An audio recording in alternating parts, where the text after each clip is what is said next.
The alarm bells are ringing again. Another corporate giant in China is in trouble, the Wanda Group. You may not have heard about it, but this is not just any other company. It is a major multinational, a powerhouse in the Chinese business world, and a symbol of China's rise as an economic power. The Wanda Group is everywhere, from the skyline of China to Hollywood, even in sports. The company is a big name in Chinese real estate. It owns film studios in Hollywood. It even has investments in European football. The Wanda Group's impact is far-reaching. It is owned by Wang Jianling.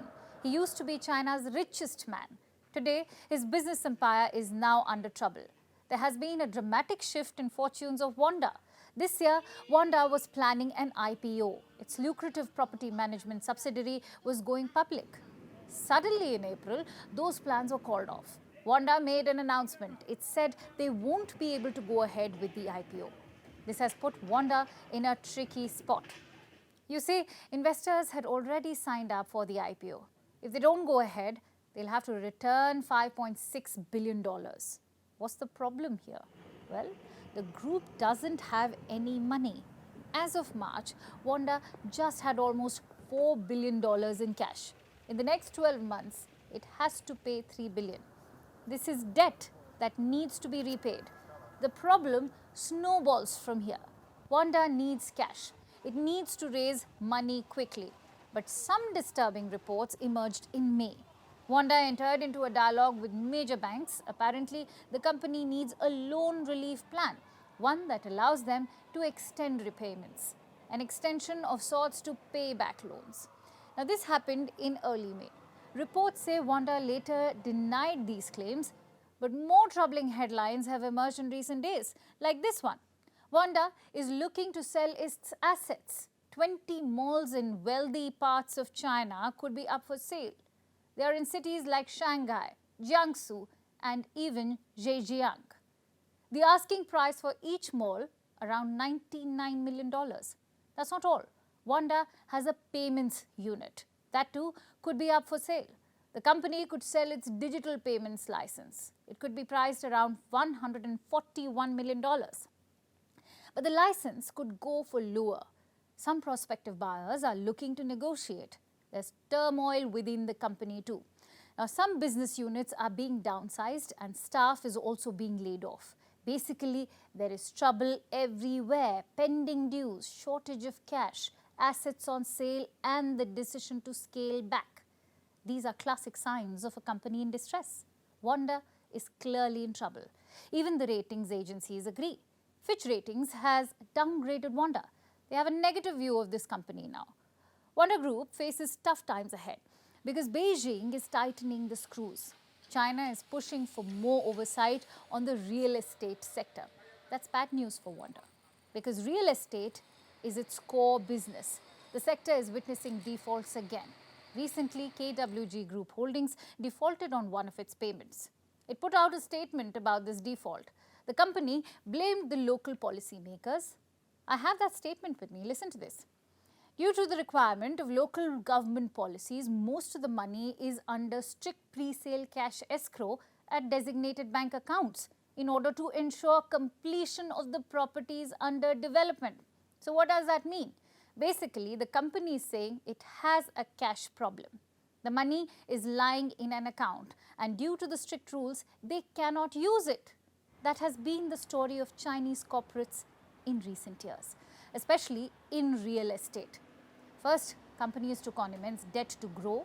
Later, these debts became too big to handle. Companies started to default.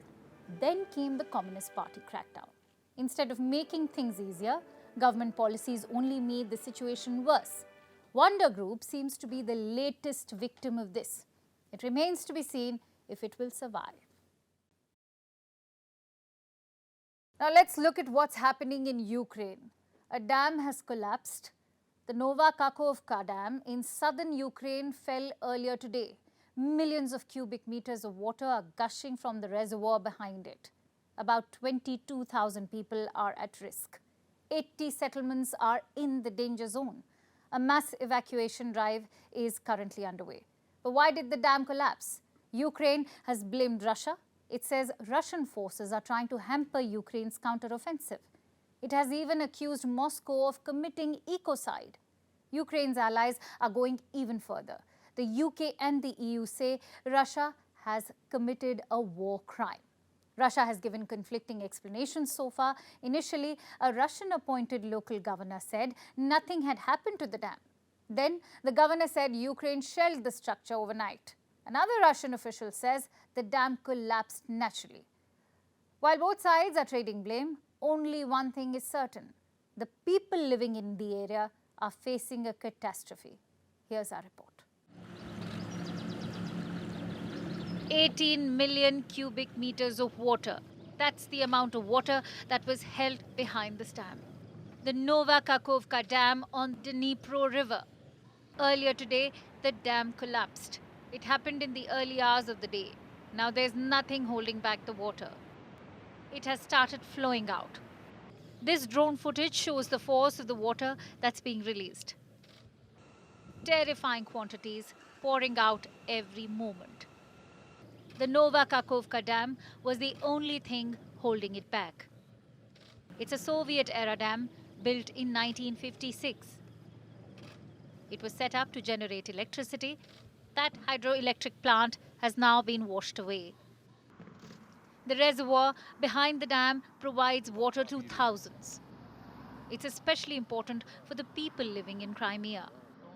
Now all that water has been broken free, submerging everything in its path.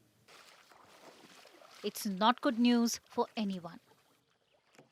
The river banks are currently occupied by the opposing forces. Ukraine on the western bank, Russia on the east. Both sides will face the wrath.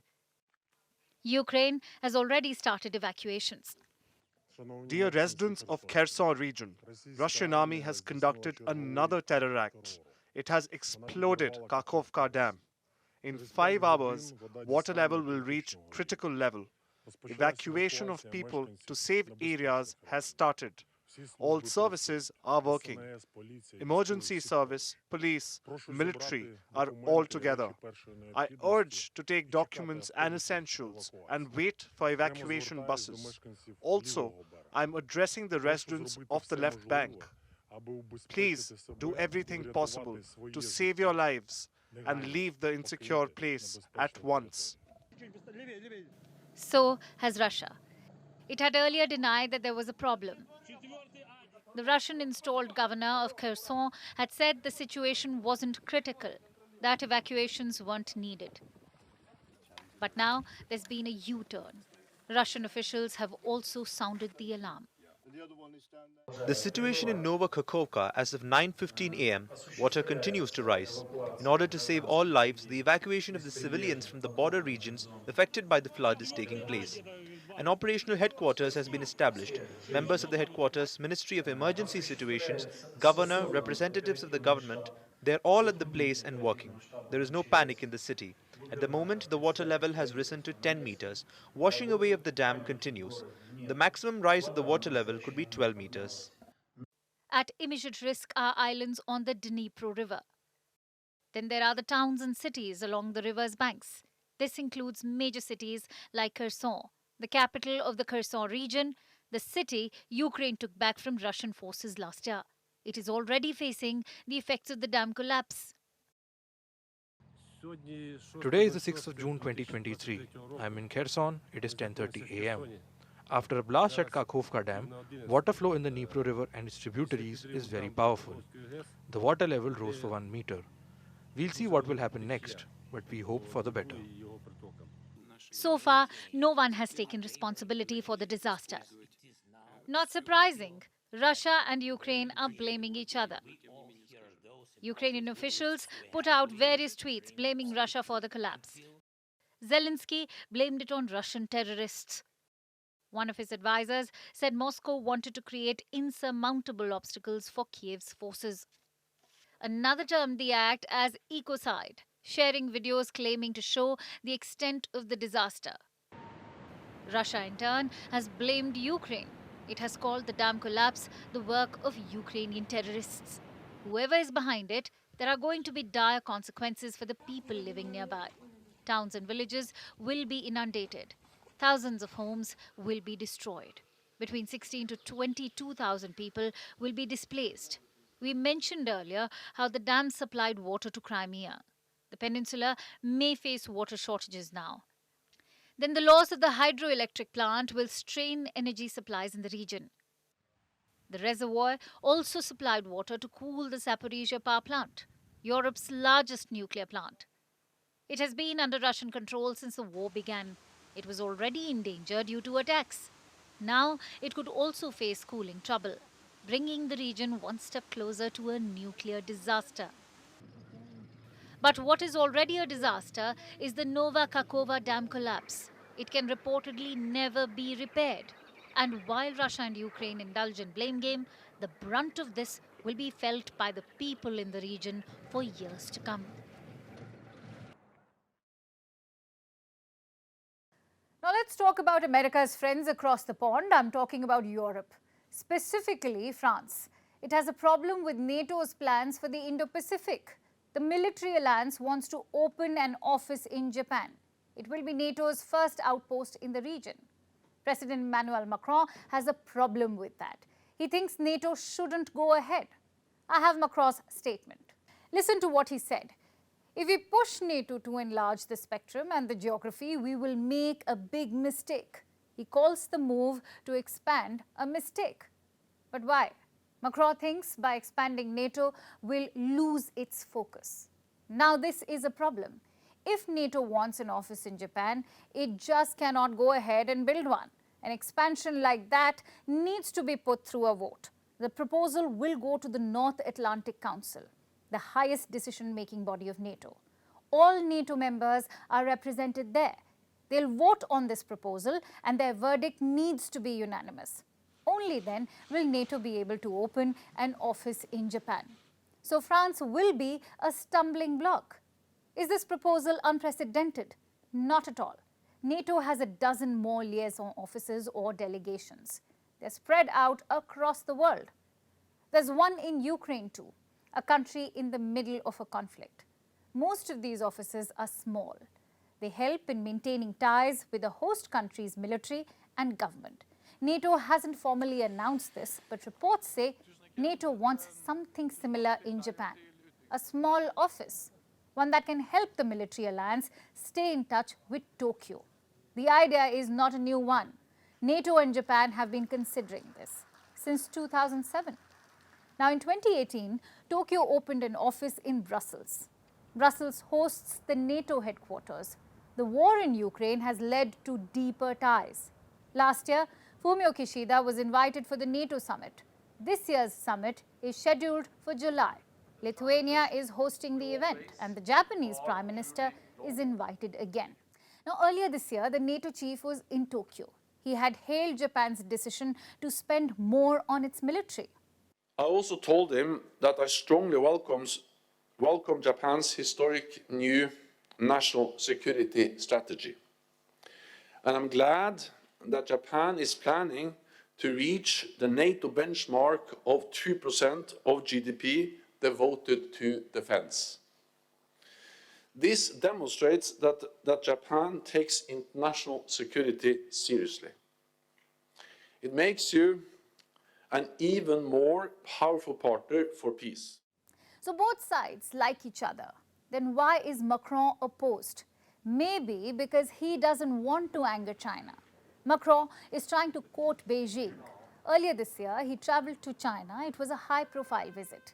Beijing left no stone unturned for this. It went all out to make Macron feel welcomed. The French president, too, did not disappoint the Chinese. He made all the right noises. In China, Macron spoke out about the Taiwan issue and the larger fight between the US and China.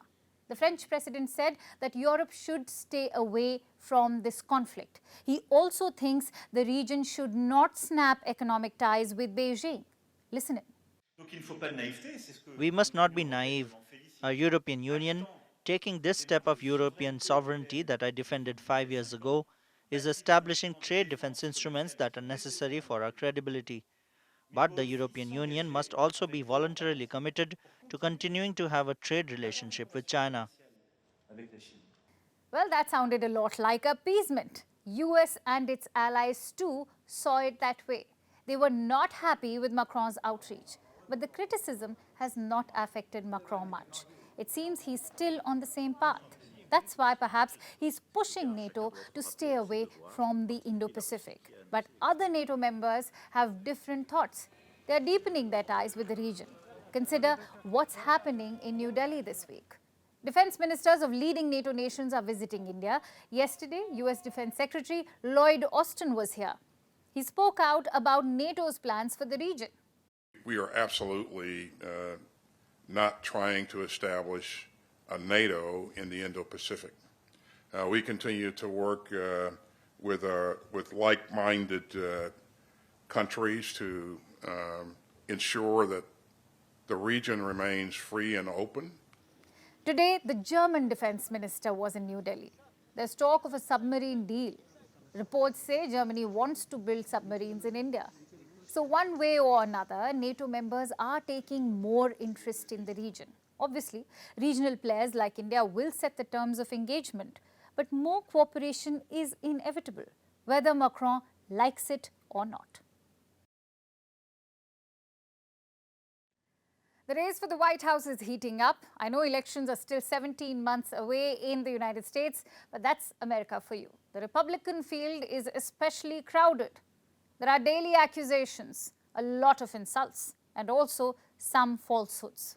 Let me introduce Nikki Haley. She's a US politician of Indian origin, also running for the Republican nomination. And on Monday, she posted this on social media. She says if we want to be serious about saving the environment, we need to confront India and China.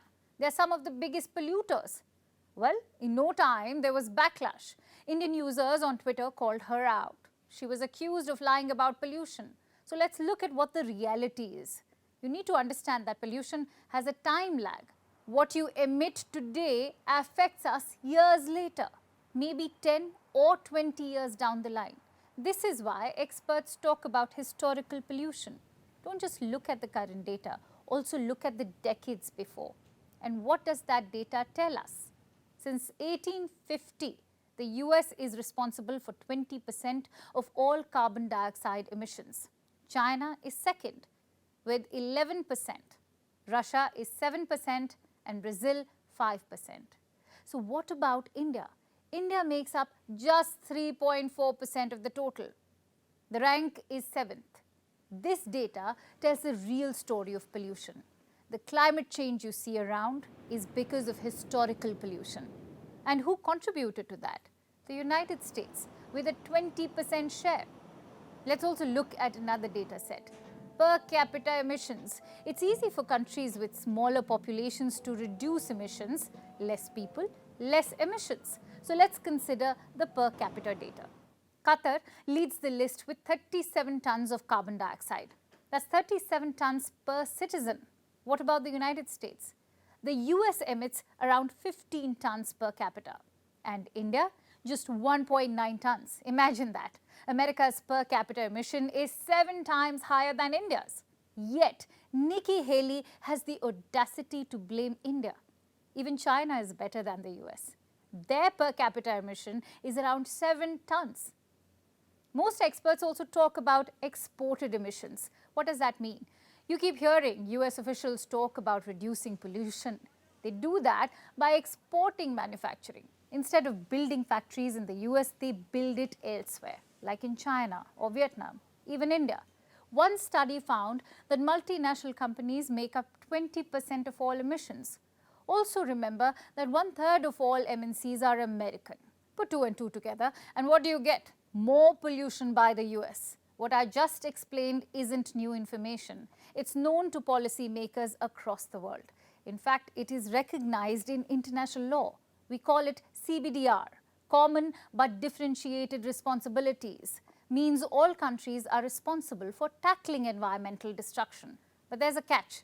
They are not equally responsible. Historically, bigger polluters like the US must take the lead. They must spend more. Unfortunately, Nikki Haley missed this memo. Looks like her whole party did. Former President Donald Trump did the same thing. In 2020, he accused India of having filthy air. His words, filthy. It's part of a bigger trend in US politics. You blame and preach to India while running for office, but once in the White House, you change the strategy. You realize India is key to America's interests, and Joe Biden is no different. While running for office, he released a policy paper. It criticized India's Citizen Amendment Act, or the CAA. It also talked about the situation in Kashmir. But cut to 2023, he's a different man. On Monday, a White House spokesman was asked about the health of India's democracy. Listen to the response. India is a vibrant democracy. Anybody that happens to go to New Delhi can see that for themselves. And certainly, I would expect that the strength and health of democratic institutions will be part of the discussion. India is a vibrant democracy. Not that America's opinion matters, but at least it's not unsolicited criticism. US politicians must learn to keep politics within their borders. Not like they have a shortage of issues. Gun violence, sky-high medicine costs, abortion rights, inflation, these are all issues that affect American citizens. Maybe discuss those next time. Don't turn other countries into your political punching bags. Now let's talk about football. In Saudi Arabia, Riyadh is betting big on football. The kingdom wants to become a major football hub, and it's been taking a lot of steps in that direction. The latest news is that some clubs will be privatized. This includes big names like this year's top three: Al Ittihad, Al Nassr and Al Hilal. You may know Al Nassr as the club of Portuguese superstar Cristiano Ronaldo. The other clubs are looking to attract top players too. France striker Karim Benzema is on his way to champions Al Ittihad. Al Hilal is desperately trying to woo Argentine legend Lionel Messi. The clubs have been offering extremely lucrative contracts to entice players.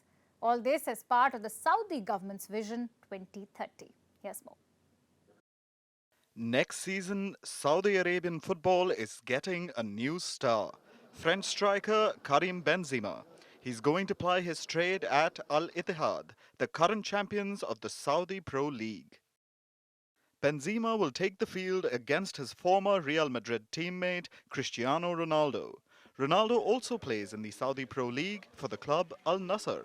He captained the side to a second-place finish in the recently concluded season. But Benzema versus Ronaldo might not be the most exciting prospect next season. There's a possibility of football's greatest rivalry reigniting on Saudi soil. Cristiano Ronaldo versus Lionel Messi. That's right, the Argentine legend may also make his way to Saudi Arabia. He's aggressively being courted by last season's third-ranked club, Al Hilal. And by aggressively, we mean Al Hilal is prepared to break the bank. The latest reports say the Riyadh-based club has offered almost $1.3 billion. $1.3 billion. This is for a 2-year contract. That still means Messi could make over $500 million a year in the Saudi Pro League. His pay would eclipse Ronaldo's, who reportedly makes about $260 million a year. The Portuguese frontman is currently the highest-paid footballer in the world. And if Messi accepts Al Hilal's reported offer, he'll leave Ronaldo far behind. But Ronaldo may not mind. He's been pitching the SPL for a while now. If they're coming big players, big names, young players, old players, they are very welcome, because if that happens, the league will improve. Ronaldo has even talked up the future of the league, how it's heading from humble beginnings towards big things. To speak about the league, I think the league is very good, but I think we have many opportunities to still grow. And in my opinion, if they continue to do it, the work that they want to do it for the next 5 years, I think the Saudi League can be in the 5th in the world. He says the Saudi League can be the 5th best league in the world. That's ambitious, but it's what the country is aiming to do, or rather what Crown Prince Mohammed bin Salman is trying to do.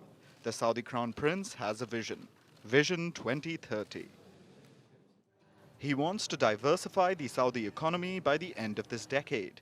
From investing in information technology to services, MBS wants to create a vibrant economy, one not solely dependent on oil, and sports is a big part of that vision. Saudi Arabia has invested in Formula One and golf as well. But the biggest sport around the world is football. So now Riyadh is focusing on the beautiful game. Attracting players with absurd pay packages is just one strategy. There's also privatization. Multiple clubs, including last season's top 3, are getting privatized. As the first step, they've been taken over by Saudi Arabia's sovereign wealth fund. It's called the Public Investment Fund. This allows companies and development agencies to invest in and take over the clubs. Once this happens, the clubs are expected to start bringing in money. Riyadh's aim is for the Saudi Pro League's revenue to quadruple by 2030. The goal is for the SPL to make $480 million annually. That's less than what Messi would reportedly make alone. Which proves it isn't about making the SPL profitable, just competitive. The plan seems to be, once these legends retire from Saudi Arabia, they'll leave behind a globally competitive football ecosystem, one that'll eventually, years later, become a pillar of the Saudi economy. And now it's time for Vantage Shots, images that tell the story. Starting with Canada, wildfires are burning in the province of British Columbia. Officials say Canada is on track to witness its worst wildfire season. In Greece, divers are trying to pull out what they call ghost nets from the depths of the Aegean Sea. Thousands of fish have died because of these nets. And in Argentina, a football match turned into a display of fireworks in its final moments. This left the commentators and the audience stunned. And finally, what makes June 6th significant? We're taking you back in history. Today, India marks the 39th anniversary of the Operation Blue Star. On this day in 1984, the Operation Blue Star was carried out to eliminate militants who had taken shelter in the Golden Temple. This happened in the Indian state of Punjab. The operation was ordered by India's then Prime Minister Indira Gandhi. She was assassinated later in 1984. We leave you with this. Thank you so much for watching. I'll see you tomorrow.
No, no se puede creer lo que está ocurriendo ahora en el estadio. No, no se puede creer. Bienvenidos a la Primera Nacional del fútbol argentino, señores. Pero no terminó. Y se viene el Deportivo Maipú. Y este es Herrera. 30 segundos finales, centro al área. Le va a quedar la pelota a Paredes. Este es Paredes. ¡Vamos, señores! ¡Ha ganado al Deportivo Maipú aquí en Mendoza! Extraordinaria fiesta.